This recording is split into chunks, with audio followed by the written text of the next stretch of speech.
कुलधरा रहस्य और भय से घिरा हुआ एक गांव था। सदियों पहले रातों रात छोड़ दिए गए इसके खंडहरों में ऐसे रहस्य थे जिन्हें उजागर करने की किसी ने हिम्मत नहीं की। रहस्यों को जानने का जुनून रखने वाला एक युवा इतिहासकार आरव सच्चाई जानने के लिए दृढ़ संकल्प के साथ कुलधरा पहुंचा। स्थानीय लोगों ने दबे स्वर में बात करते हुए उन्हें गांव पर लगे अभिशाप के बारे में चेतावनी दी। निडर होकर आरव ने एक पुराने परित्यक्त घर में शिविर स्थापित किया। जैसे जैसे रात हुई, हवा में एक भयानक सन्नाटा छा गया। आरव को टूटी फूटी दीवारों के बीच से हल्की हल्की फुसफुसाहटें सुनाई दीं और उसकी दृष्टि के कोनों में परछाइयां नाचती हुई प्रतीत हुईं। सच्चाई को उजागर करने के लिए दृढ़ संकल्पित होकर उसने अगले दिन गांव का पता लगाया और मलबे के नीचे दबी एक पुरानी डायरी पाई। इसमें एक तामसिक आत्मा की कहानी बताई गई है जिसने गांव को श्राप दिया था और इसके निवासियों को मौत से भी बदतर भाग्य की सजा दी थी।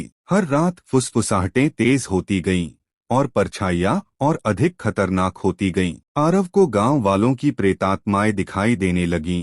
पीड़ा को समाप्त करने के लिए बेताब उसने डायरी में गहराई से खोज की।